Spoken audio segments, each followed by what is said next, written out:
संक्षिप्त पद्म पुराण। ययाति के शरीर में जरा अवस्था का प्रवेश, काम कन्या से भेंट, पुरु का यौवन दान, ययाति का काम कन्या के साथ प्रजा वर्ग सहित वेंकुट धाम गमन। सुकर्मा कहते हैं, पिपल महाराज, ययाति कामदेव के गति, नृत्य और ललित हास्य से मोहित होकर स्वयं भी नट स्वरूप हो गए। वे मल मूत्र का त्याग करके आए और पैरों को धोए बिना ही आसन पर बैठ गए। इस छिद्र पाकर वृद्धावस्था और कामदेव ने राजा के शरीर में प्रवेश किया। नृप श्रेष्ठ उन सब ने मिलकर इंद्र का कार्य पूरा कर दिया। नाटक समाप्त हो गया। अब सब लोग अपने अपने स्थान को चले गए। तत्पश्चात धर्मात्मा राजा ययाति जरा अवस्था से पराजित हुए। उनका चित्त काम भोग में आसक्त हो गया। एक दिन वे काम युक्त होकर वन में शिकार खेलने के लिए गए। उस समय उनके सामने एक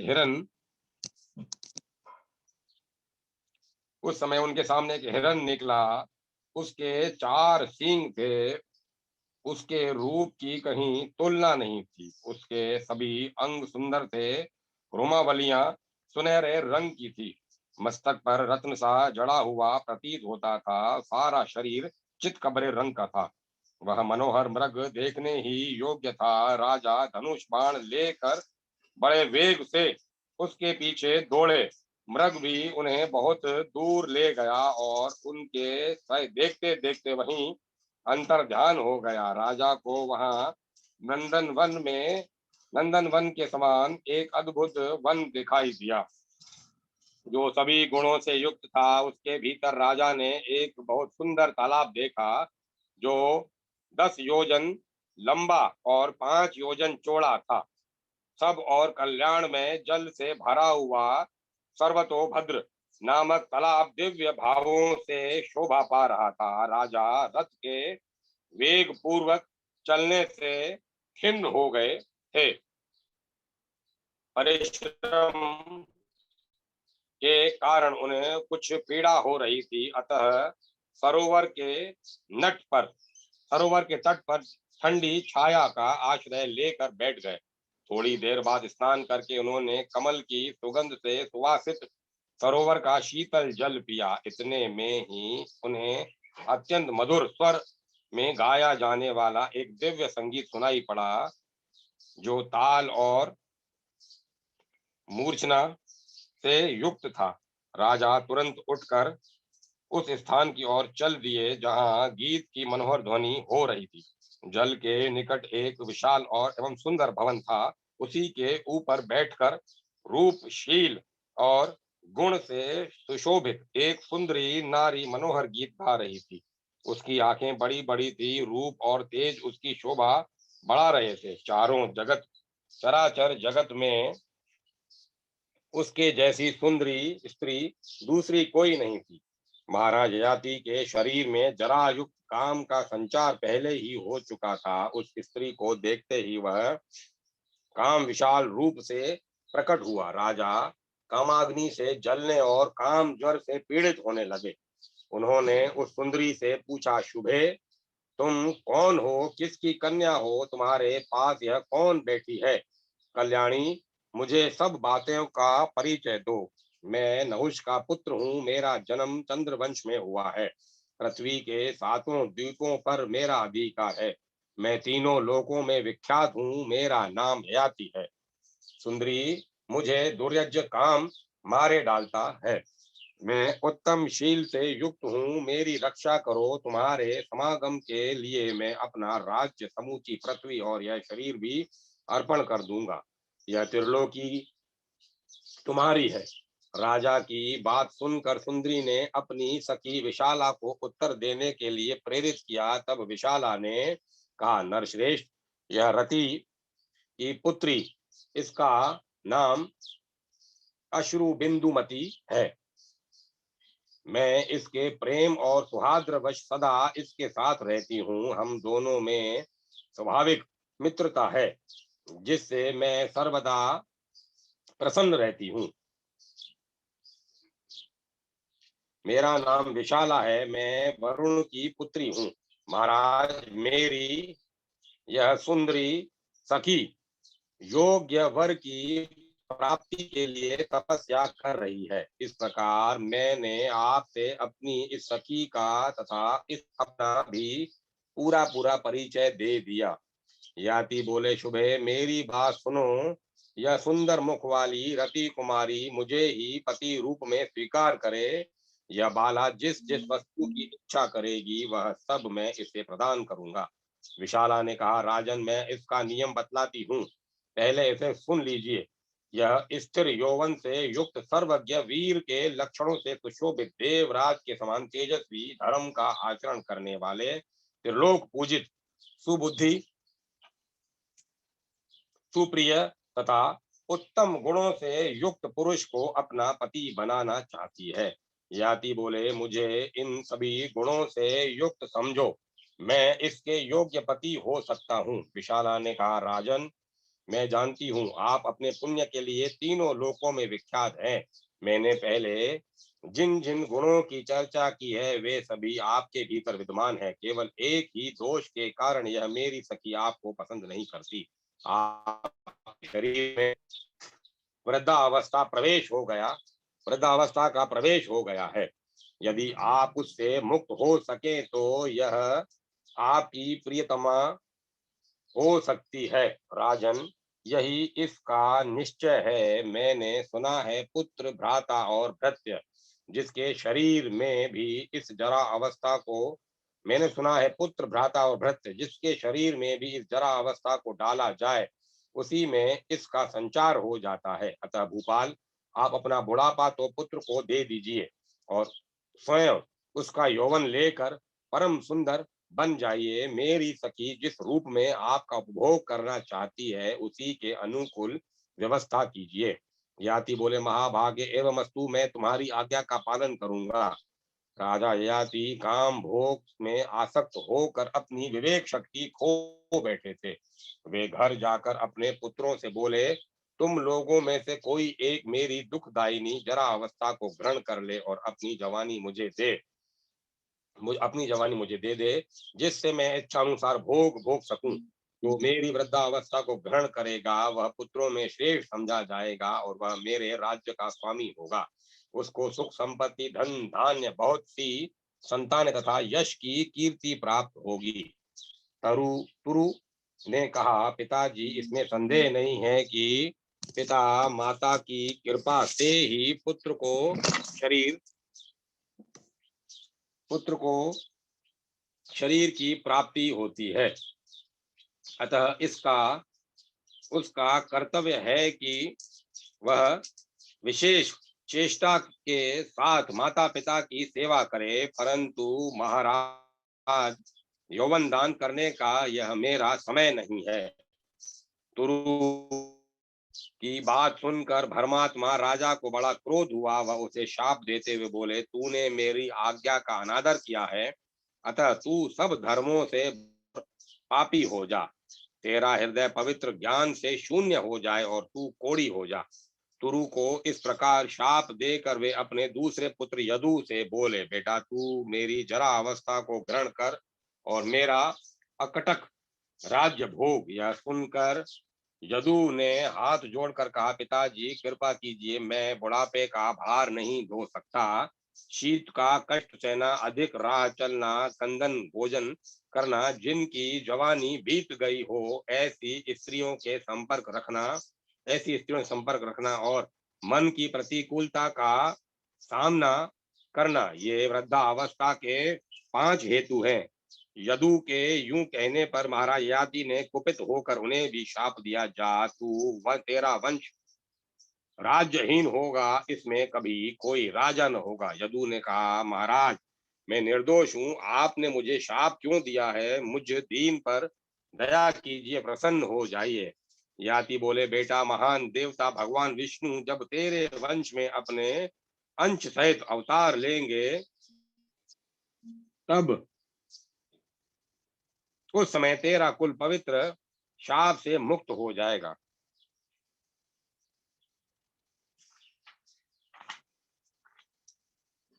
राजा ययाति ने पुरु को शिशु समझकर छोड़ दिया और शर्मिष्ठा के पुत्र पुरु को बुलाकर कहा, बेटा तू मेरी वृद्धावस्था ग्रहण कर ले। पुरु ने कहा, राजन मैं आपकी आज्ञा का पालन करूंगा, मुझे अपनी वृद्धावस्था दीजिए और आज ही मेरी युवा अवस्था से सुंदर रूप धारण कर उत्तम भोग भोगी।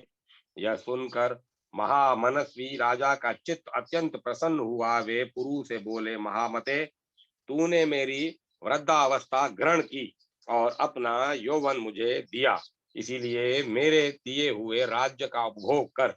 अब राजा की बिल्कुल नई अवस्था हो गई। वे 16 वर्ष के तरुण प्रतीत होने लगे, देखने में अत्यंत सुंदर, मानो दूसरे कामदेव हों। महाराज ने पुरु को अपना धनुष, राज, छत्र, घोड़ा, हाथी, धन, खजाना, देश, सेना, चवर और व्यंजन सब कुछ दे डाला। धर्मात्मा नहुष कुमार अब कामात्मा हो गए। वे कामासक्त होकर बारंबार उस स्त्री का चिंतन करने लगे। अब उन्हें अपने पहले वृतांत का स्मरण न रहा।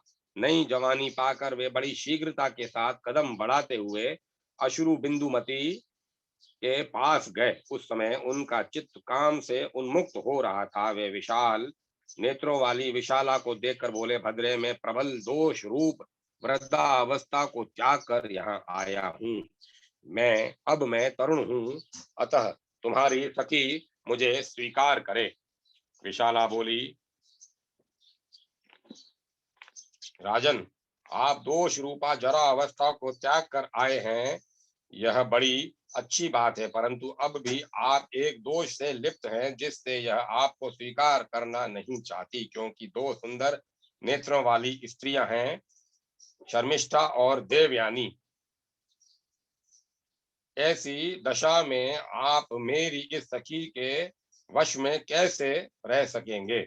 जलती हुई आग में समा जाना और पर्वत के शिखर से कूद पड़ना अच्छा है, किंतु रूप और तेज से युक्त होने पर भी ऐसे पति से विवाह करना अच्छा नहीं है जो सौत रूपी विष से युक्त हो। यद्यपि आप गुणों के समुद्र हैं, तो भी इसी एक दोष के कारण यह आपको पति बनाना पसंद नहीं करती। याति ने कहा, शुभे मुझे देवयानी और शर्मिष्ठा से कोई प्रयोजन नहीं है। इस बात के लिए मैं सत्य धर्म से युक्त अपने शरीर को छू कर शपथ करता हूँ। अश्रु बिंदुमती बोली, राजन मैं ही आपके राज्य और शरीर का उपभोग करूंगी। जिस जिस कार्य के लिए मैं कहूँ उसे आपको अवश्य पूर्ण करना होगा। इस बात का विश्वास दिलाने के लिए अपना हाथ मेरे हाथ में दीजिए। याति ने कहा, राजकुमारी मैं तुम्हारी सिवा किसी दूसरी स्त्री को नहीं ग्रहण करूंगा। वरान ने मेरा राज्य, समूची पृथ्वी, मेरा यह शरीर और खजाना सबका तुम इच्छा अनुसार उपभोग करो। सुंदरी लो, मैंने तुम्हारे हाथ में अपना हाथ दे दिया। अश्रु बिंदुमती बोली, महाराज अब मैं आपकी पत्नी बनूंगी। इतना सुनते ही महाराज ययाति की आंखें हर्ष से खिल उठी। उन्होंने गंधर्व विवाह की विधि से काम कुमारी अश्रु बिंदुमती को ग्रहण किया और युवा अवस्था के द्वारा वे उसके साथ विहार करने लगे। अश्रु बिंदुमती के में आसक्त होकर वहां रहते हुए राजा को 20,000 वर्ष बीत गए। इस प्रकार इंद्र के लिए किए हुए कामदेव के प्रयोग से उस स्त्री ने महाराज को भली भांति मोहित कर लिया। एक दिन की बात है, काम नंदिनी अश्रु बिंदुमती ने मोहित होकर राजा ययाति से कहा, प्राणनाथ मेरे हृदय में कुछ अभिलाषा जागृत हुई है, आप मेरे उस मनोरथ को पूर्ण कीजिए। पृथ्वी पते आप यज्ञों में प्रधान अश्वमेध यज्ञ का अनुष्ठान करें। राजा बोले, महाभागे एवमस्तु, मैं तुम्हारा प्रिय कार्य अवश्य करूंगा।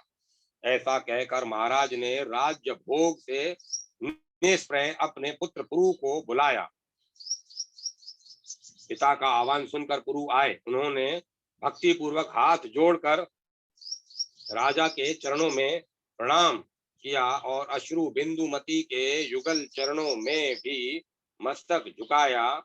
इसके बाद वे पिता से बोले, महाप्राज्य, मैं आपका दास हूँ, बताइए मेरे लिए आपकी क्या आज्ञा है, मैं कौन सा कार्य करूं। राजा ने कहा, बेटा, पुण्यात्मा द्विजों, ऋत्विजों और भूमिपालों को आमंत्रित करके तुम अश्वमेध यज्ञ की तैयारी करो। महातेजस्वी पुरु बड़े धार्मिक थे, उन्होंने पिता के कहने पर उनकी आज्ञा का पूर्णतः पालन किया।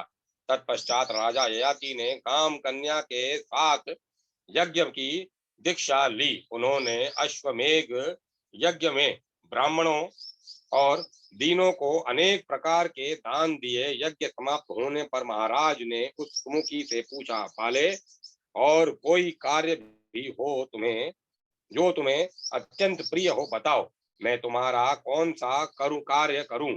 यह सुनकर उसने राजा से कहा, महाराज, मैं इंद्रलोक, ब्रह्मलोक, शिवलोक और विष्णु लोक का दर्शन करना चाहती हूँ। राजा बोले, महाभागे, तुमने जो प्रस्ताव किया है वह इस समय मुझे असाध्य प्रतीत होता है। वह तो पुण्य, दान, यज्ञ और तपस्या से ही साध्य है। मैंने आज तक ऐसा कोई मनुष्य नहीं देखा या सुना है जो पुण्य आत्मा होकर भी मृत्यु लोक से इस शरीर के साथ ही स्वर्ग को गया हो।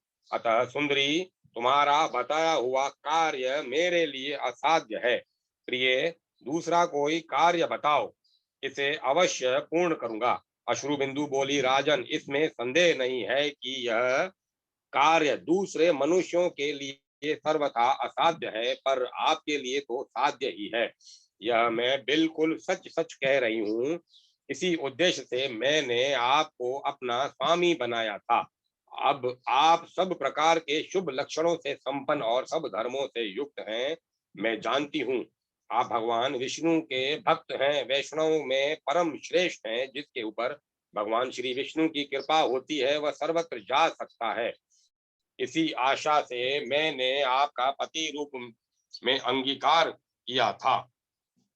इसी आशा में मैंने आपको पति रूप में अंगीकार किया था। राजन, केवल आपने ही मृत्यु लोक में आकर संपूर्ण मनुष्य को जरा अवस्था की पीड़ा से रहित और मृत्युहीन बनाया है।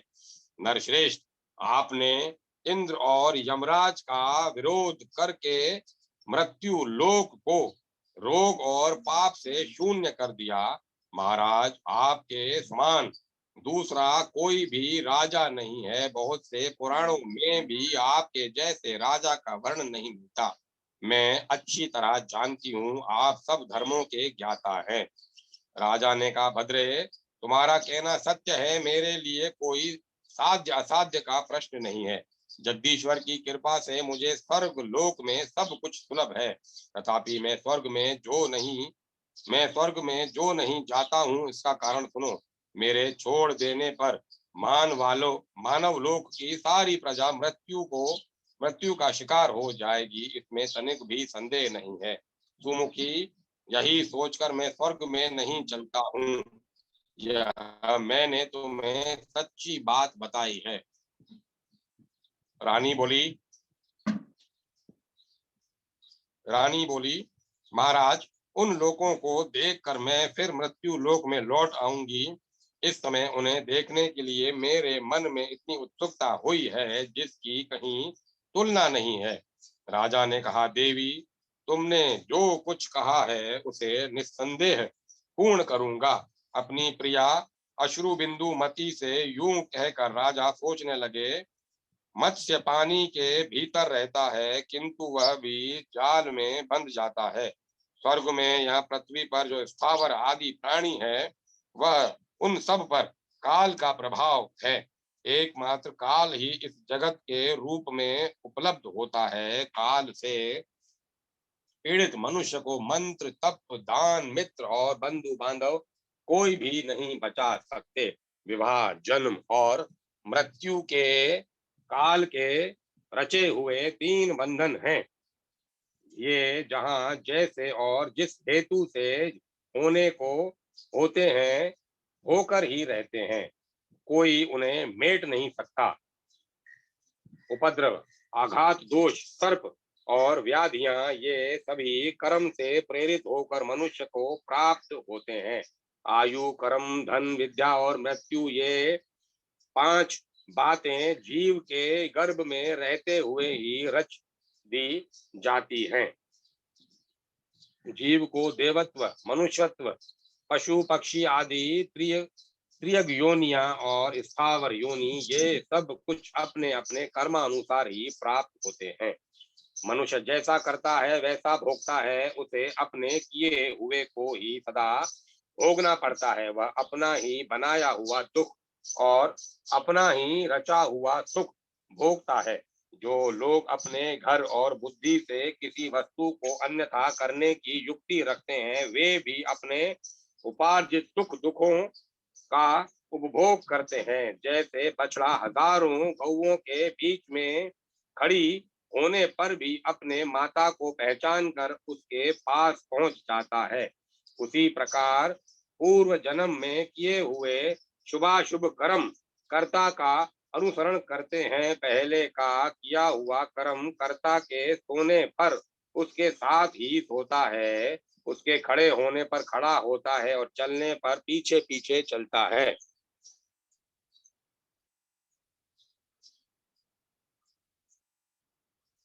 तात्पर्य यह है कि कर्म छाया की भांति कर्ता के साथ लगा रहता है। जैसे छाया और धूप सदा एक दूसरे से संबंध होते हैं, उसी प्रकार कर्म और कर्ता का भी परस्पर संबंध है। शस्त्र, अग्नि, विष आदि से जो बचने योग्य वस्तु है, उसको भी देव ही बचाता है। जो वास्तव में आरक्षित वस्तु है, उसकी देव ही रक्षा करता है। देव ने जिसका नाश कर दिया हो, उसकी रक्षा नहीं देखी जाती। यह मेरे पूर्व कर्मों का परिणाम ही है, दूसरा कुछ नहीं है। इस स्त्री के रूप में देव देव ही यहाँ आ पहुंचा है, इसमें तनिक भी संदेह नहीं है। मेरे घर में जो नाटक खेलने वाले नट और नर्तक आए थे, उन्हीं के संग से मेरे शरीर में जरा अवस्था ने प्रवेश किया है। इन सब बातों को मैं अपने कर्मों का ही परिणाम मानता हूँ।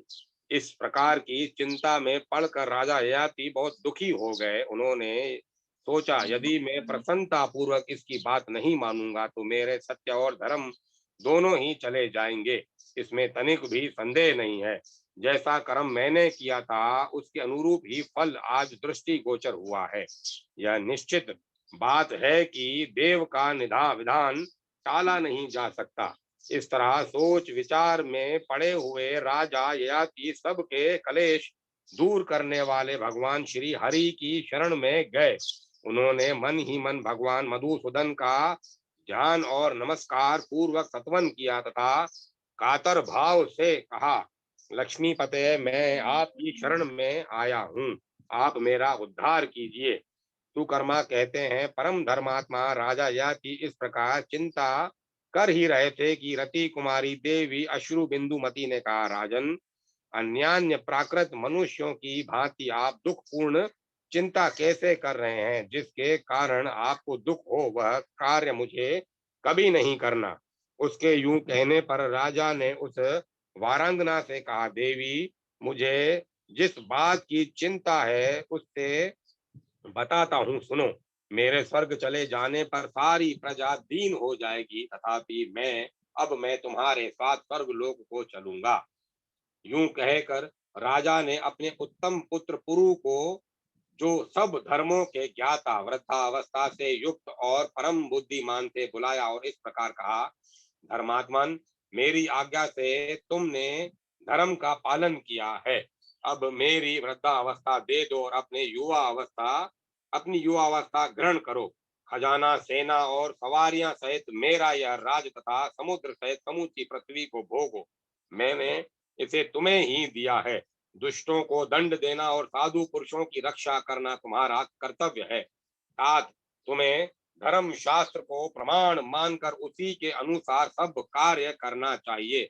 महाभाग, शास्त्रीय विधि के अनुसार भक्ति पूर्वक ब्राह्मणों का पूजन करना, क्योंकि वे तीनों लोकों में पूजनीय है। पांचवें सातवें दिन खजाने की देखभाल करते रहना, सेवकों को धन और भोजन आदि से प्रसन्न करके सदा इनका आदर करना, गुप्तचरों को नियुक्त करके राज्य के प्रत्येक अंग पर दृष्टि रखना, सदा दान देते रहना, शत्रु पर अनुराग और विश्वास न करना, विद्वान पुरुषों के द्वारा सदा अपनी रक्षा का प्रबंध करना, अपने मन को काबू में रखना, कभी शिकार खेलने के लिए न जाना, स्त्री, खजाना, सेना और शत्रु पर कभी विश्वास न करना, सुयोग्य पात्रों और सब प्रकार के बलों का संग्रह करना, यज्ञों के द्वारा भगवान ऋषिकेश का पूजन करना और सदा पुण्यात्मा बने रहना, प्रजा को जिस वस्तु की इच्छा हो वह सब उन्हें प्रतिदिन देते रहना। बेटा, तुम प्रजा को सुख पहुंचाओ, प्रजा का पालन पोषण करो, पराये धन और पराई स्त्री के प्रति कभी दूषित विचार मन में न लाना, वेद और शास्त्रों का निरंतर चिंतन करना और सदा अस्त्र शस्त्रों के अभ्यास में लगे रहना, हाथी और रथ हाँकने का अभ्यास भी बढ़ाते रहना। पुत्र को ऐसा आदेश देकर राजा ने आशीर्वाद के द्वारा उसे प्रसन्न किया और अपने हाथ से राज सिंहासन पर बिठाया। फिर अपनी वृद्धावस्था ले पुत्र को यौवन समर्पित करके राजा महाराज ने समस्त प्रजाओं को बुलाया और बड़े हर्ष में भरकर यह वचन कहा, सज्जनों, मैं अपनी इस पत्नी के साथ पहले इंद्रलोक में जाता हूँ, फिर क्रमशः ब्रह्मलोक और शिवलोक में जाऊंगा। इसके बाद समस्त लोकों के पाप दूर करने वाले और जीवों को सद्गति प्रदान करने वाले विष्णु धाम को प्राप्त होऊंगा। इसमें तनिक भी संदेह नहीं है। ब्राह्मण, क्षत्रिय, वैश्य और शूद्र मेरी समस्त प्रजा को कुटुंब सहित यही सुख पूर्वक रहना चाहिए, यही मेरी आज्ञा है। राजा से ये महाबाहु पुरु आप लोगों, आज से मेरी आज्ञा है। आज से ये महाबाहु पुरु आप लोगों के रक्षक हैं। इनका स्वभाव धीर है। मैंने उन्हें शासन का अधिकार देकर राजा के पद पर प्रतिष्ठित किया है। महाराज के यूं कहने पर प्रजाजनों ने कहा, नरश्रेष्ठ, संपूर्ण वेदों के धर्म का ही श्रवण होता है। पुराणों में भी धर्म की ही व्याख्या की गई है, किंतु पूर्व काल में किसी ने धर्म का साक्षात दर्शन नहीं किया। केवल हम लोगों ने ही चंद्रवंश में राजा नहुष के घर उत्पन्न हुए आपके रूप में उस दशांग धर्म का साक्षात्कार किया है।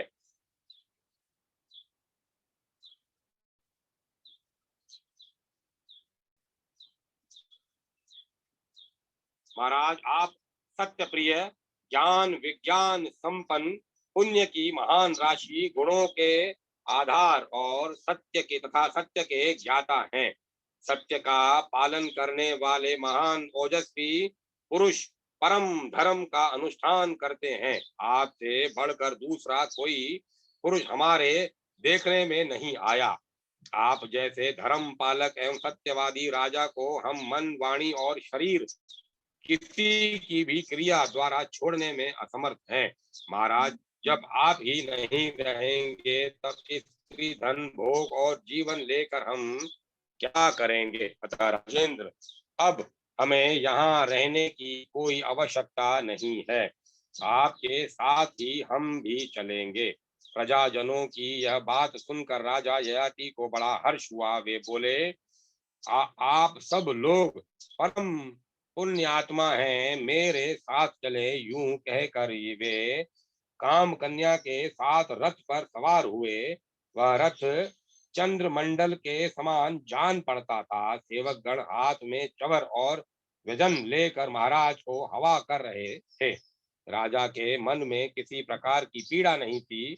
उनके राज्य में ब्राह्मण, क्षत्रिय, वैश्य तथा शूद्र सभी वैष्णव थे। वे इनके सिवा जो अंत्यज थे, उनके मन में भी भगवान विष्णु के प्रति भक्ति थी। सभी दिव्य माला धारण किए तुलसी दलों से शोभा पा रहे थे उनकी संख्या अरबों खरबों तक पहुंच गई। सभी भगवान विष्णु के ध्यान में तत्पर और जप एवं दान में संलग्न रहने वाले थे। सबके सब विष्णु भक्त और पुण्यात्मा थे। उन सब ने महाराज के साथ दिव्य लोकों की यात्रा की। इस उस समय सबके हृदय में महान आनंद छा रहा था। राजा ययाति सबसे पहले इंद्रलोक में गए। उनके तेज पुण्य धर्म और तपोबल से और लोग भी साथ साथ गए। राजा ययाति सबसे पहले इंद्रलोक में गए। उनके तेज पुण्य धर्म और तपोबल से और लोग भी साथ साथ गए। वहां पहुंचकर देवता गंधर्व किन्नर तथा चारणों सहित देवराज इंद्र उनके सामने आए और उनका सम्मान करते हुए बोले, महाभाग, आपका स्वागत है। आइए मेरे घर में पधारिए और दिव्य पावन एवं मनोरम भोगों का उपभोग कीजिए। राजा ने कहा, देवराज, आपके चरण बिंदों में प्रणाम करके हम लोग सनातन ब्रह्म लोक में जा रहे हैं। यह कहकर देवताओं के मुख से अपनी स्तुति सुनते हुए ब्रह्मलोक में गए। वहां मुनिवरों के साथ महातेजस्वी ब्रह्मा जी ने अर्घ्य आदि सुविस्तृत उपचारों के द्वारा उनका आतिथ्य सत्कार किया और कहा, राजन, तुम अपने शुभ कर्मों के फल स्वरूप विष्णु लोक को जाओ। ब्रह्मा जी के यूं कहने पर वे पहले शिव लोक में गए। वहां भगवान शंकर ने पार्वती जी के साथ उनका स्वागत सत्कार किया और इस प्रकार कहा, महाराज, तुम भगवान विष्णु के भक्त हो, अतः मेरे भी अत्यंत प्रिय हो, क्योंकि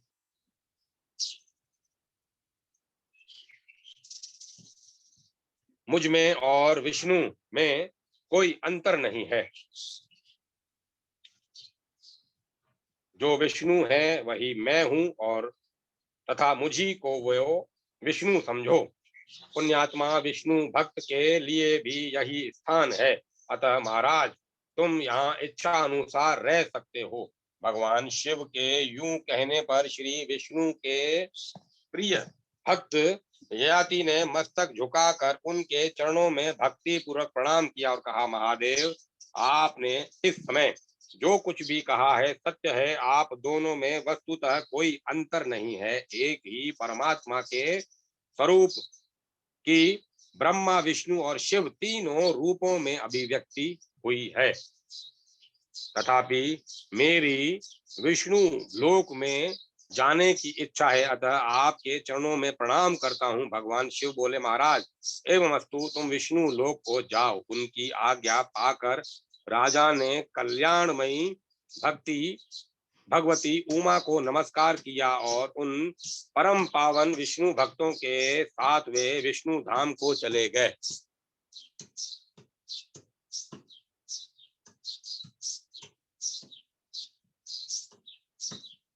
विष्णु धाम को चल दिए। ऋषि और देवता सब और खड़े हो उनकी स्तुति कर रहे थे। गंधर्व किन्नर सिद्ध पुण्यात्मा चारण साध्य विद्याधर 49 मरुदगण, 8 वसु, 11 रुद्रों, 12 आदित्यों, लोकपाल तथा समस्त त्रिलोकी चारों और उनका गुणगान कर रही थी। महाराज ययाति ने रोग शोक से रहित अनुपम विष्णु लोक का दर्शन किया। सब प्रकार की शोभा से संपन्न सोने के विमान उस लोक की सुषमा बढ़ा रहे थे। चारों ओर दिव्य छटा छा रही थी। वह मोक्ष का उत्तम धाम वैष्णवों से शोभा पा रहा था। देवताओं की वहां भीड़ सी लगी थी।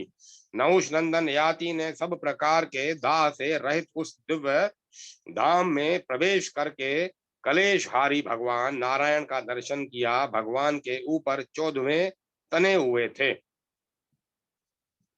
जिनसे उनकी बड़ी शोभा हो रही थी। वे सब प्रकार के आभूषणों और पित्त वस्त्रों से विभूषित थे। उनके वक्ष स्थल में श्री वत्स का चिन्ह शोभा पा रहा था। सबके महान आश्रय भगवान जगन्नाथ लक्ष्मी के साथ गरुड़ पर विराजमान थे, वे ही परात्पर परमेश्वर हैं। संपूर्ण देवलोकों की गति है, परमानंदमय केवल्य से सुशोभित हैं। बड़े बड़े लोग, पुण्यात्मा, वैष्णव, देवता तथा गंधर्व उनकी सेवा में रहते हैं। राजा ययाति ने अपनी पत्नी सहित निकट जाकर गंधर्वों द्वारा सेवित देववृंद से घिरे दुख कलेशहारी प्रभु नारायण को नमस्कार किया तथा उनके साथ जो अन्य वैष्णव पधारे थे उन्होंने भी भक्ति पूर्वक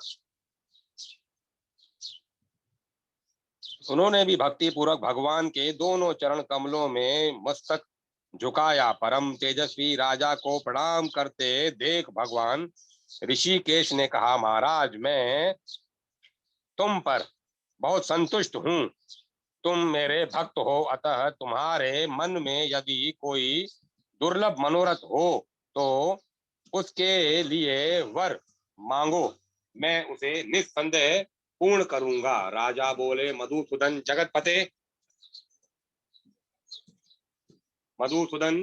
जगतपते देवेश्वर, यदि आप मुझ पर संतुष्ट हैं तो सदा के लिए मुझे अपना दास बना लीजिए। भगवान श्री विष्णु ने कहा, महाभाग, ऐसा ही होगा। तुम मेरे भक्त हो, इसमें तनिक भी संदेह नहीं है। राजन, तुम अपनी पत्नी के साथ सदा मेरे लोक में निवास करो। भगवान की ऐसी आज्ञा पाकर उनकी कृपा से महाराज ययाति परम प्रकाशमान विष्णु लोक में निवास करने लगे। सुकर्मा कहते हैं, पिप्पल जी, यह संपूर्ण पाप नाशक चरित्र मैंने आपको सुना दिया। संसार में राजा ययाति का दिव्य एवं शोभ जीवन चरित्र परम कल्याणदायक था। पितृभक्त पुत्रों का उद्धार करने वाला है। पिता की सेवा के प्रभाव से पुरु को राज्य प्राप्त हुआ। पिता माता के समान अभिष्ट फल देने वाला दूसरा कोई नहीं है। जो पुत्र माता के बुलाने पर हर्ष में भरकर उसकी ओर जाता है, उसे गंगा स्नान का फल मिलता है। जो माता और पिता के चरण पखारता है, वह महायशस्वी पुत्र उन दोनों की कृपा से समस्त तीर्थों के सेवन का फल भोगता है। उनके शरीर को दबाकर व्यथा दूर करने से अश्वमेध यज्ञ का फल मिलता है। जो भोजन और वस्त्र देकर माता पिता का पालन करता है, उसे पृथ्वी दान का पुण्य प्राप्त होता है। गंगा और माता सर्वतीर्थमयी मानी गई है, इसमें तनिक भी संदेह नहीं है। जैसे जैसे जगत में समुद्र परम पुण्यमय और एवं प्रतिष्ठित माना गया है, उसी प्रकार इस संसार में पिता माता का भी महत्वपूर्ण स्थान है, ऐसा पौराणिक विद्वानों का कथन है। जो पुत्र माता पिता को कटु वचन सुनाता और कोसता है, वह बहुत दुख देने वाले नरक में पड़ता है। जो ग्रस्त होकर भी बूढ़े माता पिता का पालन नहीं करता, वह पुत्र नरक में पड़ता और भारी यातना भोगता है। जो दुर्बुद्धि एवं पापाचारी पुरुष पिता की निंदा करता है, उसके उस पाप का प्रायश्चित प्राचीन विद्वानों को भी कभी दृष्टिगोचर नहीं हुआ है।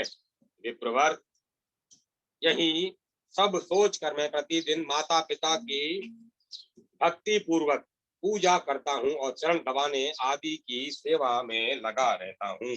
मेरे पिता मुझे बुलाकर जो कुछ भी आज्ञा देते हैं, उसे मैं अपनी शक्ति के अनुसार बिना विचारे पूर्ण करता हूँ।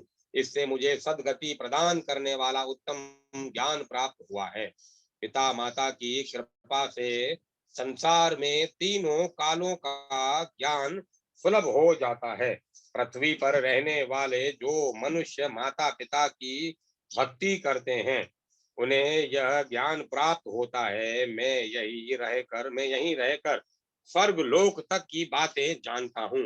विद्याधर श्रेष्ठ, आप भी जाइए और भगवत स्वरूप माता पिता की आराधना कीजिए। देखिए, इन माता पिता के प्रसाद से ही मुझे ऐसा ज्ञान मिला है। भगवान श्री विष्णु कहते हैं, राजन, विप्रवर, सुकर्मा के मुख से ये उपदेश सुनकर पिप्पल को अपनी क्रूरता पर बड़ी लज्जा आई और वे द्विज श्रेष्ठ सुकर्मा को प्रणाम करके स्वर्ग को चले गए।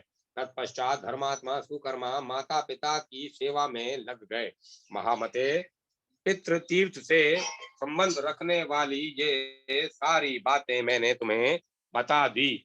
बोलो अब और किस विषय का वर्णन करूं? गुरु तीर्थ के प्रसंग में महर्षि च्यवन की कथा, कुंजल पक्षी का अपने पुत्र उज्ज्वल को ज्ञान वृक्ष और स्तोत्र का उपदेश। वैन ने कहा, भगवान देव देवेश्वर, आपने मुझ पर कृपा करके भार्या तीर्थ, परम उत्तम पितृ तीर्थ एवं परम पुण्यदायक मातृ तीर्थ का वर्णन किया। ऋषिकेश, अब प्रसन्न होकर मुझे गुरु तीर्थ की महिमा बतलाइए। भगवान श्री विष्णु बोले, राजन, गुरु तीर्थ का बड़ा उत्तम तीर्थ है, मैं इसका वर्णन करता हूँ। गुरु के अनुग्रह से शिष्य को लौकिक आचार व्यवहार का ज्ञान होता है, विज्ञान की प्राप्ति होती है और वह मोक्ष प्राप्त कर लेता है। जैसे सूर्य संपूर्ण लोकों को प्रकाशित करते हैं, उसी प्रकार गुरु शिष्यों को उत्तम बुद्धि देकर उनके अंतर जगत को प्रकाश पूर्ण बनाते हैं। सूर्य दिन में प्रकाश करते हैं, चंद्रमा रात में प्रकाशित होते हैं और दीपक केवल घर के भीतर उजाला करता है, परंतु गुरु अपने शिष्य के हृदय में सदा ही प्रकाश फैलाते रहते हैं। वे शिष्य के अज्ञान में अंधकार का नाश करते हैं। अतः शिष्यों के लिए गुरु ही सबसे उत्तम तीर्थ है। यह समझकर शिष्य को उचित है कि वह सब तरह से गुरु को प्रसन्न रखे। गुरु को पुण्यमय जानकर मन, वाणी और शरीर तीनों से की क्रिया से उनकी आराधना करता रहे। नृपश्रेष्ठ, भार्गव वंश में उत्पन्न महर्षि च्यवन मुनियों में श्रेष्ठ थे। एक दिन उनके मन में यह विचार हुआ कि मैं इस पृथ्वी पर कब ज्ञान संपन्न होऊंगा। इस प्रकार सोचते सोचते उनके मन में यह बात आई कि मैं तीर्थ यात्रा को चलूं, क्योंकि तीर्थ यात्रा अभिष्ट फल को देने वाली है। ऐसा निश्चय करके वे पिता आदि को तथा पत्नी, पुत्र और धन को भी घर पर ही छोड़कर तीर्थ यात्रा के प्रसंग से भूतल पर विचरने लगे। मुनीश्वर च्यवन ने नर्मदा, सरस्वती तथा गोदावरी आदि समस्त नदियों और समुद्र के तटों की यात्रा की। अन्य क्षेत्रों, संपूर्ण तीर्थों तथा पुण्यमय देवताओं के स्थानों में भ्रमण किया। इस प्रकार यात्रा करते हुए वे ओंकारेश्वर तीर्थ में आए और एक बरगद की शीतल छाया में बैठकर सुखपूर्वक विश्राम करने लगे। उस वृक्ष की छाया ठंडी और थकावट को दूर करने वाली थी। मुनि श्रेष्ठ च्यवन वहां लेट गए। लेटे लेटे ही उनके कानों में पक्षियों का मनोहर शब्द सुनाई पड़ा, जो ज्ञान विज्ञान से युक्त था। उस वृक्ष के ऊपर अपनी पत्नी के साथ एक दीर्घजीवी तोता रहता था, जो कुंजल के नाम से प्रसिद्ध था।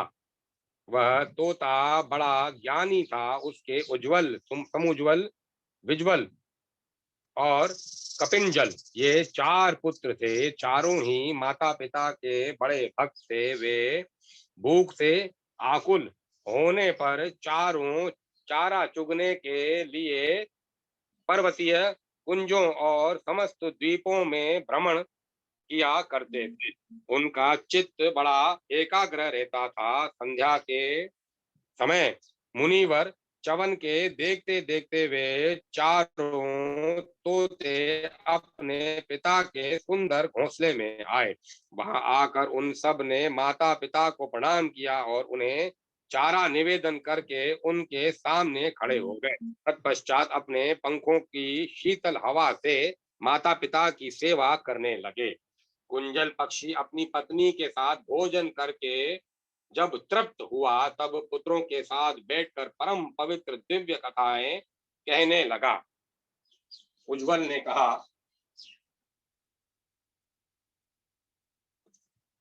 उज्ज्वल ने कहा, पिताजी, इस समय पहले मेरे लिए उत्तम ज्ञान का वर्णन कीजिए, इसके बाद ध्यान, व्रत, पुण्य तथा भगवान के शतनाम भी शतनाम का भी उपदेश दीजिए।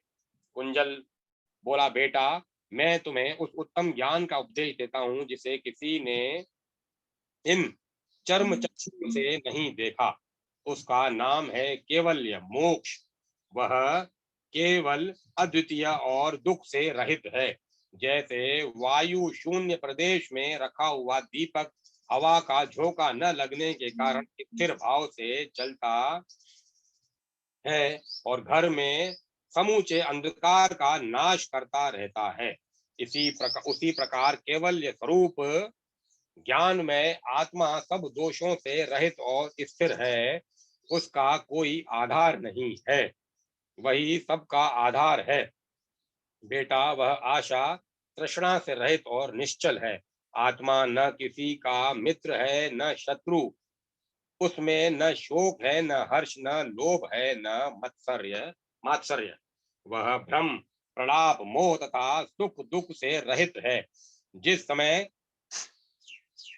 समय इंद्रियां संपूर्ण विषयों में भोग बुद्धि का त्याग कर देती है, उस समय सब प्रकार की आसक्तियों से रहित केवल आत्मा रह जाता है। उसे केवल्य रूप की प्राप्ति हो जाती है।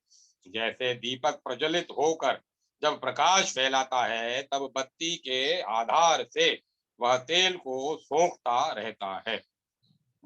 फिर उस तेल को भी काजल के रूप में उगल देता है।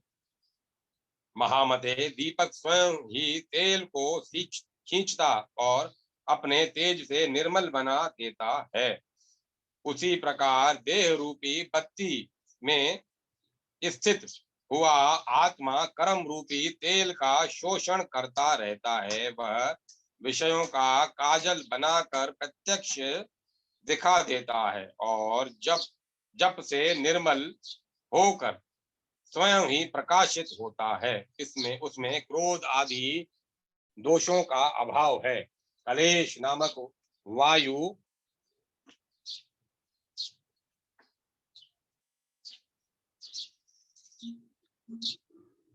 कलेश नामक वायु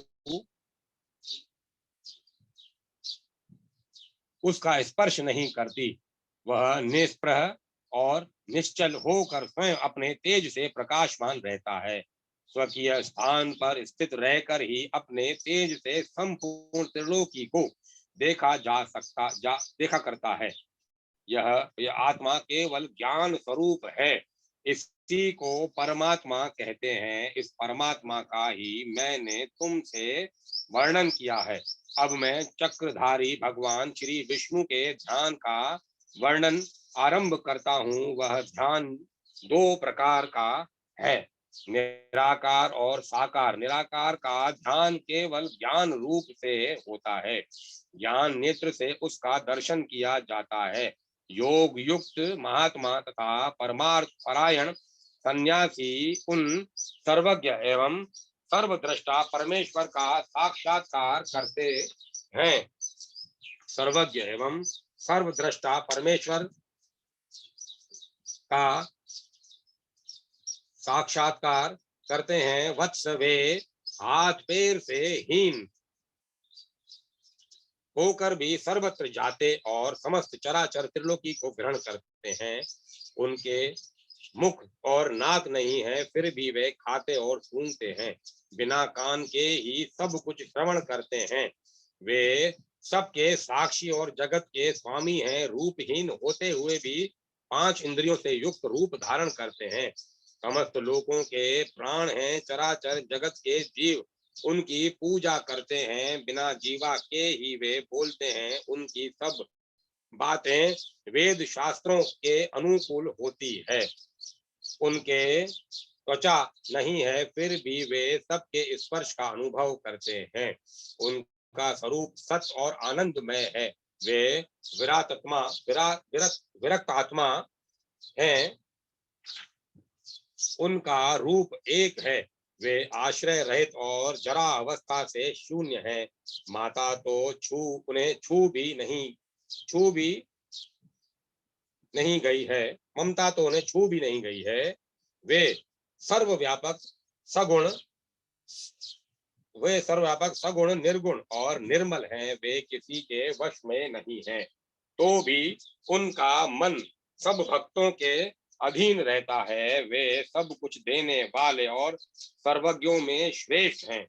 उनका पूर्ण रूप से ध्यान करने वाला कोई नहीं है। वे सर्वमय और सर्वत्र व्यापक हैं।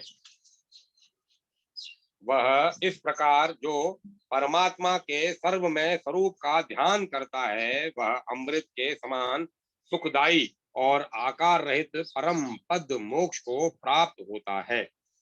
अब परमात्मा के ध्यान का दूसरा रूप साकार ध्यान बतलाता हूँ। मूर्तिमान आकार के चिंतन को साकार ध्यान कहते हैं तथा जो निरामय तत्व का चिंतन है उसे निरामय ध्यान कहा गया है। यह समस्त ब्रह्मांड जिसकी कहीं तुलना नहीं है, भगवान की वासना से ही वासित है। भगवान में ही इसका निवास है, इसीलिए इसे वासुदेव कहते हैं। अब परमात्मा के ध्यान का दूसरा रूप साकार ध्यान बतलाता हूँ। मूर्तिमान आकार के चिंतन को साकार ध्यान कहते हैं तथा जो निरामय तत्व का चिंतन है उसे निराकार ध्यान कहा गया है। यह समस्त ब्रह्मांड जिसकी कहीं तुलना नहीं है, भगवान की वासना से ही वासित है। भगवान में ही इसका निवास है, इसीलिए उन्हें वासुदेव कहते हैं। वर्षा के लिए उन्मुख मेघ का जैसा वर्ण होता है, वैसा ही उनका भी वर्ण है। वे सूर्य के समान तेजस्वी चतुर्भुज और देवताओं के स्वामी हैं। उनके दाहिने हाथों में से एक में स्वर्ण और रत्न से विभूषित शंख शोभा पा रहा है। बाएं हाथ में से एक में चक्र प्रतिष्ठित है, जिसकी तेजोमयी आकृति सूर्यमंडल के समान है। कोमुद की गदा जो बड़े बड़े असुरों का विनाश करने वाली है,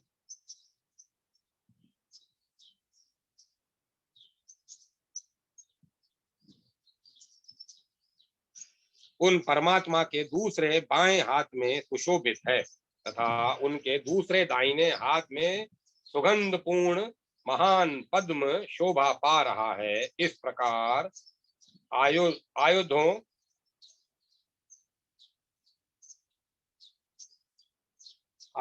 सहित भगवान कमलापति का ध्यान करना चाहिए। शंख के समान ग्रीवा, गोल गोल मुख और पद्म पत्र के समान बड़ी बड़ी आंखें अत्यंत मनोहर जान पड़ती हैं।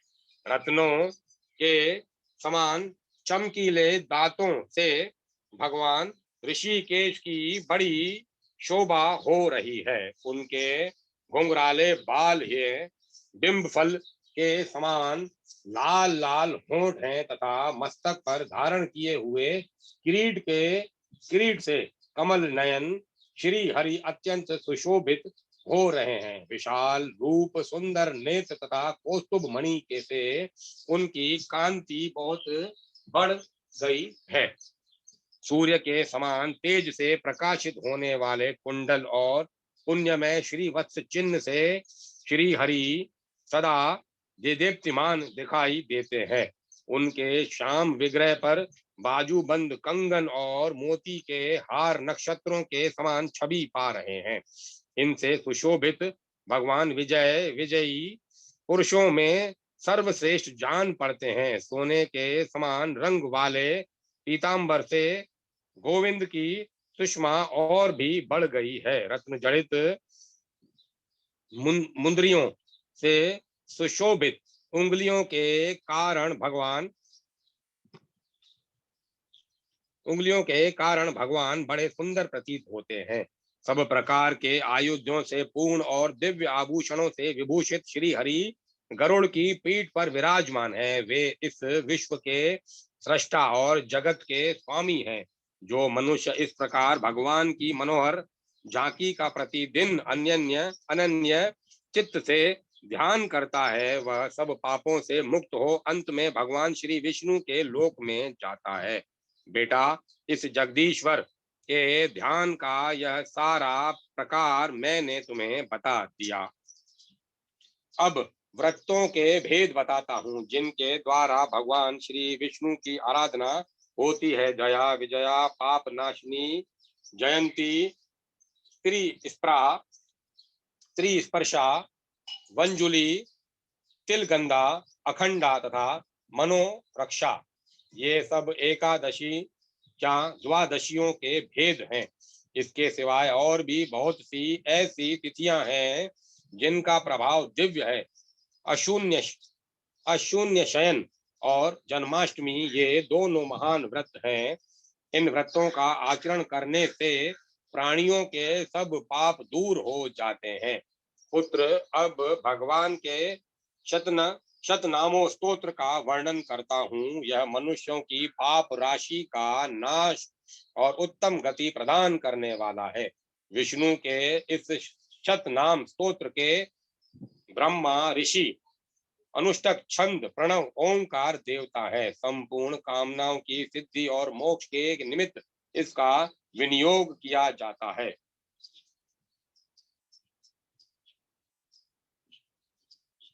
ऋषिकेश इंद्रियों के स्वामी केशव मधुसूदन मधु दैत्य को मारने वाले सर्वदैत्य सुदन संपूर्ण दैत्यों के संहारक नारायण अनामय रोग शोक से रहित जयंत विजय कृष्ण अनंत वामन विष्णु विश्वेश्वर पुण्य विश्वात्मा सुराचरित देवताओं द्वारा पूजित अनग पाप रहित अघ अघहर्ता नरसिंह श्री प्रिय लक्ष्मी के प्रियतम श्रीपति श्रीधर श्रीध लक्ष्मी प्रदान करने वाले श्रीनिवास महोदय महान अभ्युदयशाली श्री राम माधव मोक्ष क्षमारूप जनार्दन सर्वज्ञ सर्ववेता सर्वेश्वर सर्वदायक हरि मुरारी गोविंद पद्मनाभ प्रजापति आनंद ज्ञान संपन्न ज्ञानद ज्ञानदायक अच्युत सबल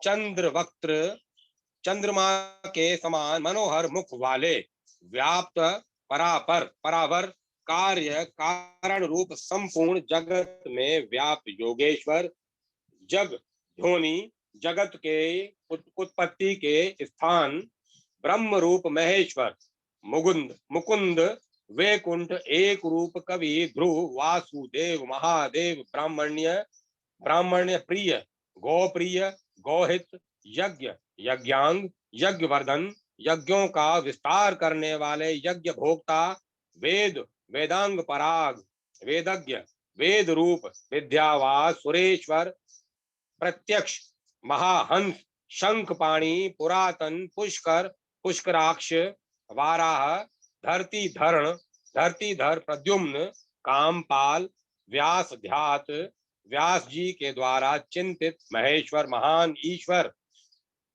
सर्व सौख्य महासौख्य साख्य पुरुषोत्तम योग रूप महाज्ञान योगीश्वर अजीत प्रिय असुरारी लोकनाथ पद्महस गदाधर गुहावास स्वर्व वास पुण्यवास महाजन वृंदानाथ बृहत्काय पावन पाप नाशन गोपीनाथ गोप सख गोपाल गोगणाक्षय परात्मा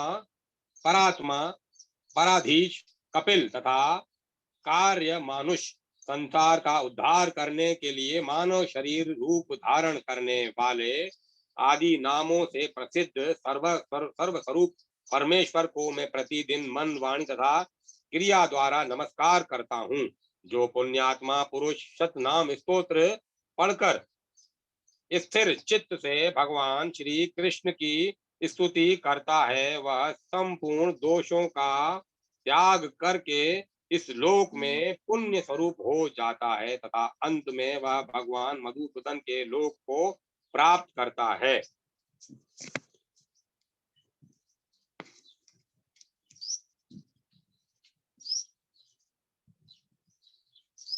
लोक को प्राप्त होता है। यह शतनाम स्तोत्र महान पुण्य का जनक और समस्त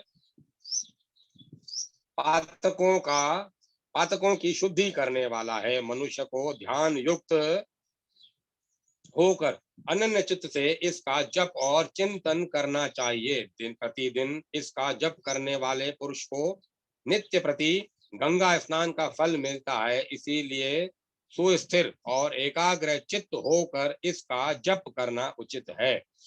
सुख की इच्छा रखने वाले पुरुष को चाहिए कि जहाँ शालग्राम की शिला तथा द्वारका की शिला गोमती चक्र हो, उन दोनों शिलाओं के समीप पूर्वोक्त स्तोत्र का पाठ करे। ऐसा करने से वह संसार में नाना प्रकार के सुख भोग कर अंत में अपने सहित 101 पीढ़ी का उद्धार कर देता है। जो कार्तिक में प्रतिदिन प्रातः स्नान करके मधुसूदन की पूजा करता और भगवान के सामने शतनाम स्तोत्र को पढ़ता है, वह परम गति को प्राप्त होता है। बेटा, माघ स्नान करने वाला पुरुष यदि भगवान की पूजा करके भगवान की पूजा करके उनका ध्यान करता है, इस स्तोत्र का जप अथवा श्रवण करता है, तो वह मदिरा पान आदि से होने वाले पाप का भी त्याग करके परम पद को प्राप्त होता है। बिना किसी विघ्न के उसे विष्णु पद की प्राप्ति हो जाती है। जो मनुष्य श्राद्ध काल में भोजन करने वाले ब्राह्मणों के सामने इस पाप नाशक शतनाम स्तोत्र का पाठ करता है, उसके पितृ संतुष्ट होकर परम गति को प्राप्त होते हैं। यह स्तोत्र सुख तथा मोक्ष प्रदान करने वाला है। निश्चय ही इसका जप करता मनुष्य भगवान श्री विष्णु की कृपा से पूर्ण सिद्ध हो जाता है। उसे सब प्रकार की सिद्धियां प्राप्त हो जाती हैं। कुंजल का अपने पुत्र विज्वल को उपदेश। महर्षि जेमिनी का सुबाहु से दान की महिमा कहना तथा नर्क और स्वर्ग में जाने वाले पुरुष का वर्णन। तदंतर कुंजल ने अपने पुत्र विज्वल को उपदेश देते हुए कहा, बेटा, प्रत्येक भोग में शुभ और अशुभ कर्म ही कारण है। पुण्य कर्म से जीव सुख भोगता है और पाप कर्म से दुख का अनुभव करता है। किसान अपने खेत में जैसा बीज बोता है, वैसा ही फल उसे प्राप्त होता है। उसी प्रकार जैसा कर्म किया जाता है, वैसा ही फल का उपभोग किया जाता है। इस शरीर के विनाश का कारण ही कर्म ही है। हम सब लोग कर्म के अधीन हैं। संसार में कर्म ही जीवों की संतान है। कर्म ही उसके बंधु बांधव हैं तथा कर्म ही यहाँ पुरुष को सुख दुख में प्रवृत्त करते हैं। जैसे किसान को उसके प्रत्येक प्रयत्न के अनुसार खेती का फल प्राप्त होता है, उसी प्रकार पूर्व जन्म का किया हुआ कर्म ही कर्ता को मिलता है। जीव अपने कर्मों के अनुसार ही देवता, मनुष्य, पशु, पक्षी और स्थावर योनियों में जन्म लेता है तथा उन योनियों में वह सदा अपने किए हुए कर्म को ही भोगता है। दुख और सुख दोनों अपने ही किए हुए कर्मों के फल हैं। जीव गर्भ की शैया पर सोकर पूर्व शरीर के किए हुए शुभाशुभ कर्मों का फल भोगता है। पृथ्वी पर कोई भी पुरुष ऐसा नहीं है जो पूर्व जन्म के किए हुए कर्म को अन्यथा कर सके। सभी जीव अपने कमाए हुए सुख दुख को ही भोगते हैं। भोग के बिना किए हुए कर्म का नाश नहीं होता। पूर्व जन्म में बंधन स्वरूप कर्म को कौन मेट सकता है? बेटा, विषय एक प्रकार के विघ्न हैं, जरा आदि अवस्थाएं उपद्रव हैं। ये पूर्व जन्म के कर्मों से पीड़ित मनुष्य को पुनः पुनः पीड़ा पहुंचाते रहते हैं। जिसको जहां भी सुख या दुख भोगना होता है, देव उसे बलपूर्वक वहां पहुंचा देता है। जीव कर्मों से बंधा रहता है। प्रारब्ध को ही जीवों के सुख दुख का उत्पादक बताया गया है। महाप्राज्ञ चोल देश में सुबाहु नाम के एक राजा हो गए हैं। जेमनी नाम के ब्राह्मण उनके पुरोहित थे। एक दिन पुरोहित ने राजा सुबाहु को संबोधित करके कहा, राजन, आप उत्तम उत्तम दान दीजिए। दान के ही प्रभाव से सुख भोगा जाता है। मनुष्य मरने के पश्चात दान के ही बल से दुर्गम लोकों को प्राप्त होता है। दान से सुख और सनातन यश की प्राप्ति होती है। दान से ही मृत्यु लोक में मनुष्य की उत्तम कीर्ति होती है। जब तक इस जगत में कीर्ति स्थिर रहती है तब तक उसका कर्ता स्वर्ग लोक में निवास करता है। अतः मनुष्यों को चाहिए कि वे पूर्ण प्रयत्न करके सदा दान करते रहें। राजा ने पूछा, द्विज श्रेष्ठ, दान और तपस्या इन दो में दुष्कर कौन है तथा परलोक में जाने पर कौन महान फल को देने वाला होता है, यह मुझे बतलाइए। जेमनी बोले, राजन, इस पृथ्वी पर दान से बढ़कर दुष्कर कार्य दूसरा कोई नहीं है। यह बात प्रत्यक्ष देखी जाती है। सारा लोक इसका साक्षी है। संसार में लोभ से मोहित मनुष्य धन के लिए अपने प्यारे प्राणों की भी परवाह न करके समुद्र और घने जंगल में प्रवेश कर जाते हैं। कितने ही मनुष्य धन के लिए दूसरों की सेवा तक स्वीकार कर लेते हैं। विद्वान लोग धन के लिए पाठ करते हैं और दूसरे दूसरे लोग धन की इच्छा से ही हिंसा पूर्ण और कष्ट साध्य कार्य करते हैं। इसी प्रकार कितने ही लोग खेती के कार्य में संलग्न होते हैं। इस तरह दुख उठाकर कमाया हुआ धन प्राणों से भी अधिक प्रिय जान पड़ता है। ऐसे धन का परित्याग करना अत्यंत कठिन है। महाराज, इस उसमें भी जो न्याय से उपार्जित धन है उसे यदि श्रद्धा पूर्वक विधि के अनुसार सुपात्र को दान दिया जाए तो उसका फल अनंत होता है। श्रद्धा देवी धर्म की पुत्री है। वे विश्व को पवित्र और एवं अभ्युदयशील बनाने वाली है। इतना ही नहीं, वे सावित्री के समान पावन, जगत को उत्पन्न करने वाली तथा संसार सागर से उद्धार करने वाली है। आत्मवादी विद्वान श्रद्धा से ही धर्म का चिंतन करते हैं। जिनके पास किसी भी वस्तु का संग्रह नहीं है, ऐसे अकिंचन मुनि श्रद्धालु होने के कारण ही स्वर्ग को प्राप्त हुए हैं। नृपश्रेष्ठ, दान के कई प्रकार हैं, परंतु अन्न दान से बढ़कर प्राणियों को सद्गति प्रदान करने वाला दूसरा कोई दान नहीं है। इसीलिए जल सहित अन्न का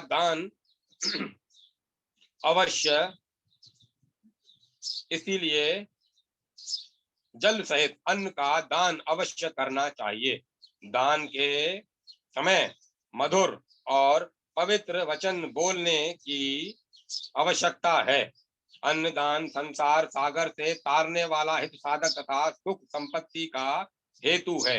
यदि शुद्ध चित्त से श्रद्धा पूर्वक सुपात्र व्यक्ति को एक बार भी अन्न का दान दिया जाए तो मनुष्य सदा ही उसका उत्तम फल भोगता रहता है। अपने भोजन में से मुट्ठी भर अन्न अग्रग्रास के रूप में अवश्य दान करना चाहिए। उस दान का बहुत बड़ा फल है। उसे अक्षय बताया गया है। जो प्रतिदिन शेर भर या मुट्ठी भर भी अन्न न दे सके, वह मनुष्य को पर्व आने पर आसक्तिता श्रद्धा और तथा भक्ति के साथ एक ब्राह्मण को भोजन करा दे। राजन, जो भक्ति प्रतिदिन ब्राह्मण को अन्न देते और जल सहित मिष्टान भोजन कराते हैं, वे मनुष्य स्वर्गगामी होते हैं। वेदों के परागामी ऋषि अन्न को ही प्राण स्वरूप बतलाते हैं। अन्न की उत्पत्ति अमृत से हुई है। महाराज, जिसने किसी को अन्न का दान किया है उसने मानो प्राण दान दिया है। इसीलिए आप यत्न करके अन्न का दान कीजिए। सुबाहु ने कहा, द्विज श्रेष्ठ, अब मुझसे स्वर्ग के गुणों का वर्णन कीजिए। जैमिनी बोले, राजन, स्वर्ग में नंदन वन आदि अनेकों दिव्य उद्यान हैं जो अत्यंत मनोहर, पवित्र और समस्त काम कामनाओं को पूर्ण करने वाले हैं। इनके सिवाय वहां परम सुंदर दिव्य विमान भी है। पुण्यात्मा मनुष्य उन विमानों पर सुखपूर्वक विचरण किया करते हैं। वहां नास्तिक नहीं जाते, चोर, असंयमी, निर्दय, चुगलखोर, कृतघ्न और अभिमानी भी नहीं जाने पाते। जो सत्य के आधार पर रहने वाले शूर, दयालु, क्षमाशील, याज्ञिक तथा दानशील हैं, वे ही मनुष्य वहां जाने पाते हैं। वहां किसी को रोग, बुढ़ापा, मृत्यु, शोक, जाड़ा, गर्मी, भूख, प्यास और ग्लानि नहीं सताती। राजन, ये तथा और भी बहुत से स्वर्ग लोक के गुण हैं। अब वहां के दोषों का भी वर्णन सुनिए। वहां सबसे बड़ा दोष यह है कि दूसरों की अपने से बड़ी हुई संपत्ति देखकर मन में असंतोष होता है तथा स्वर्गीय सुख में आसक्त चित्त वाले प्राणियों का पुण्यशील होते ही सहसा वहां से पतन हो जाता है। वहां जो शुभ कर्म किया जाता है उसका फल वहीं स्वर्ग में भोगा जाता है। राजन, यह कर्म भूमि है और स्वर्ग को भोग भूमि माना गया है। सुबाहु ने कहा, ब्राह्मण, स्वर्ग के अतिरिक्त जो दोष रहित सनातन लोक हों उनका मुझसे वर्णन कीजिए। बोले, राजन, ब्रह्म लोक से ऊपर भगवान श्री विष्णु का परम पद है। वह शुभ सनातन और ज्योतिर्मय धाम ब्रह्म कहा गया है। विषयासक्त मोह पुरुष वहां नहीं जा सकते। दंभ, लोभ,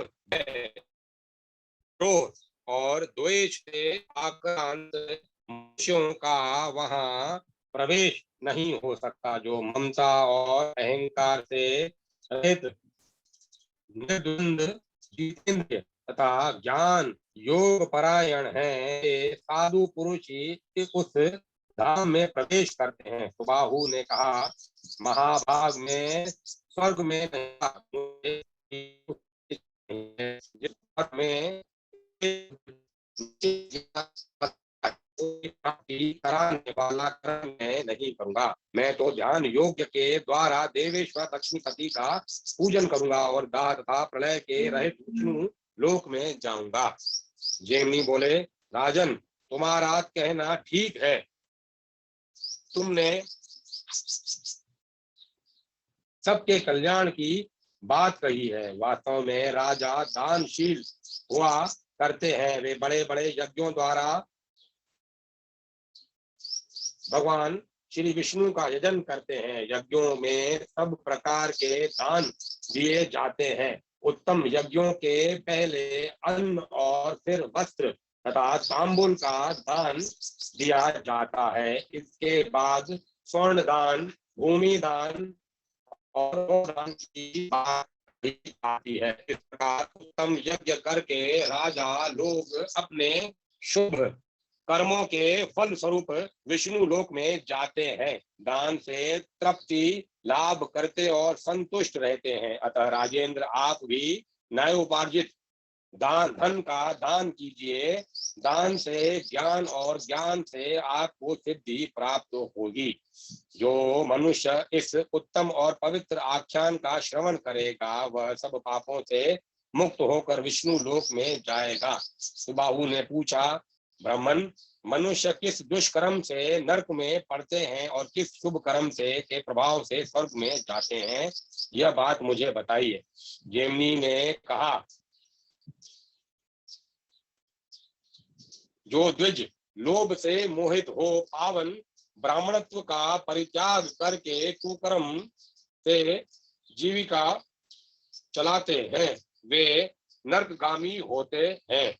जो नास्तिक हैं, जिन्होंने धर्म की मर्यादा भंग की है, जो काम भोग के लिए उत्कंठित, दंभिक और कृतघ्न हैं, जो ब्राह्मणों को धन देने की प्रतिज्ञा करके भी नहीं देते, चुगली खाते, अभिमान रखते और झूठ बोलते हैं, जिनकी बातें परस्पर विरुद्ध होती हैं, जो दूसरों का धन हड़प लेते हैं, दूसरों पर कलंक लगाने के लिए उत्सुक रहते हैं और पराई संपत्ति देखकर जलते हैं, वे नरक में जाते हैं। जो मनुष्य सदा प्राणियों के प्राण लेने में लगे रहते हैं, पराई निंदा में प्रवृत्त होते, कुएं बगीचे पोखरे और घोंसले को दोषित करते, सरोवरों को नष्ट भ्रष्ट करते तथा शिशुओं, भृत्यों और अतिथियों को भोजन की दिए बिना ही स्वयं भोजन कर लेते हैं, जिन्होंने पितृयाग, श्राद्ध और देव याग यज्ञ का त्याग कर दिया है, जो संन्यास तथा अपने रहने के आश्रम को कलंकित करते हैं और मित्रों पर लांछन लगाते हैं, वे सब के नरकगामी होते हैं। जो प्रयाग नामक यज्ञों, शुद्ध चित्त वाले कन्याओं, साधु पुरुष और गुरुजनों को दोषित करते हैं, जो काट, कील, शूल अथवा पत्थर गाड़ कर रास्ता रोकते हैं, काम से पीड़ित रहते हैं और सब वर्णों के यहाँ भोजन लेते हैं तथा जो भोजन के लिए द्वार पर आए हुए जीविकाहीन ब्राह्मणों की अवहेलना करते हैं, वे नरकों में पड़ते हैं। जो दूसरों के खेत, जीविका, घर और प्रेम को नष्ट करते हैं, जो हथियार बनाते और धनुष बाण का विक्रय करते हैं, जो मूढ़ मानव, अनाथ, वैष्णव, दीन, रोगातुर और वृद्ध पुरुषों पर दया नहीं करते तथा जो पहले कोई नियम लेकर फिर संयमहीन होने के कारण चंचलतावश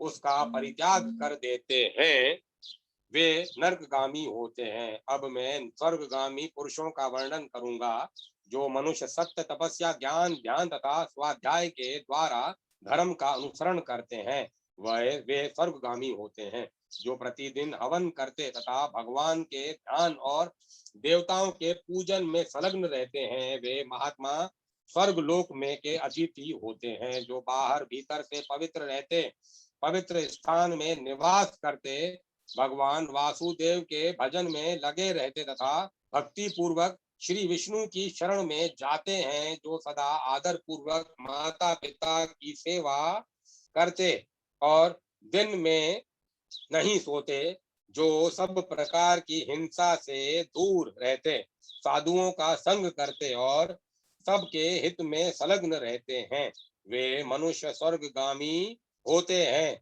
जो गुरुजनों की सेवा में संलग्न, बड़ों को आदर देने वाले, दान न देने वाले, सहस्त्रों मनुष्यों को भोजन परोसने वाले, सहस्त्रों मुद्राओं का दान करने वाले तथा सहस्त्रों मनुष्यों को दान देने वाले हैं, वे पुरुष स्वर्ग लोक जाते हैं।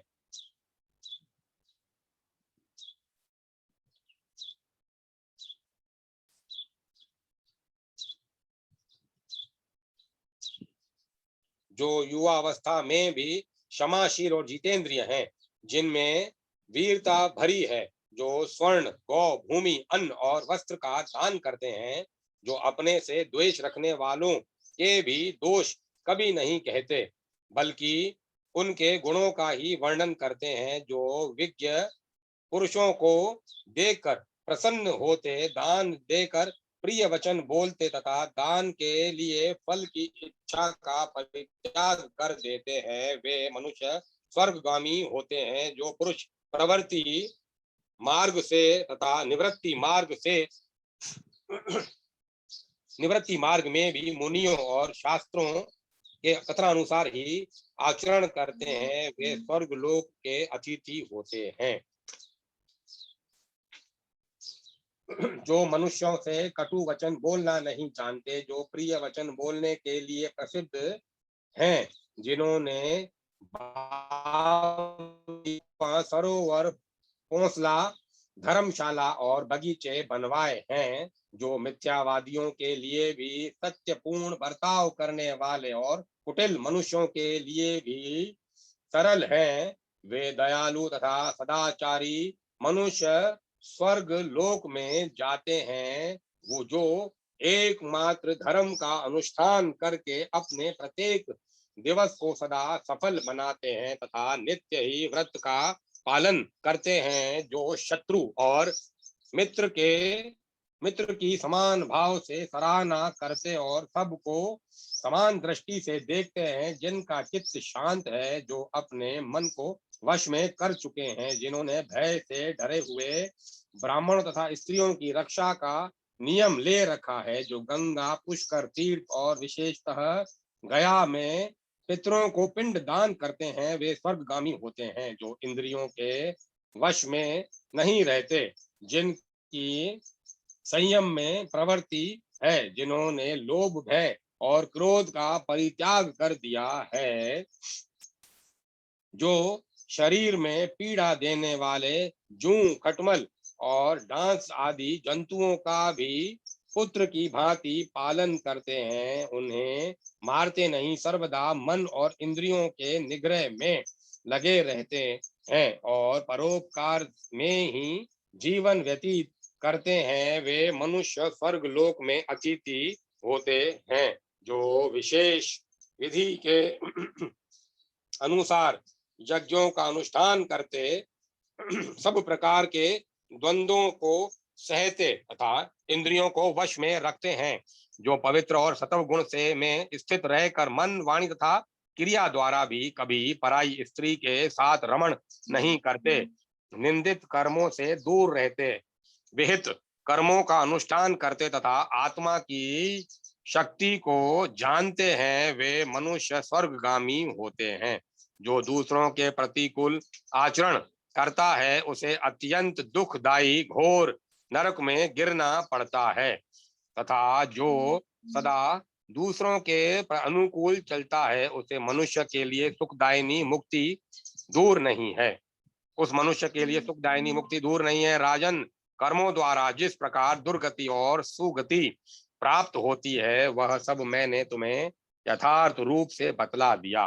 कुंजल कहता है, धर्म अधर्म से पूर्ण गति के विषय में महर्षि जैमिनी का भाषण सुनकर राजा सुबाहु ने कहा, द्विज श्रेष्ठ, मैं भी धर्म का ही अनुष्ठान करूंगा, पाप का नहीं। जगत की उत्पत्ति के स्थानभूत भगवान वासुदेव का निरंतर भजन करूंगा। इस निश्चय के अनुसार राजा सुबाहु ने धर्म के द्वारा भगवान मधुसूदन का पूजन किया तथा नाना प्रकार के यज्ञों द्वारा भगवान की आराधना करके तथा संपूर्ण भोगों को भोग कर वे शीघ्र ही प्रसन्नता पूर्वक विष्णु लोक को पधार गए।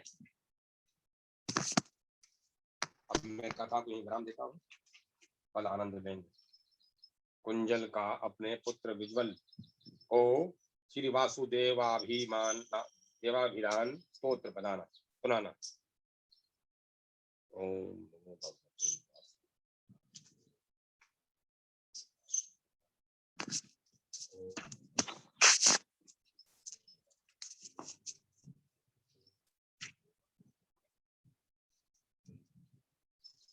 देश मैंने कथा को विराम दे दिया।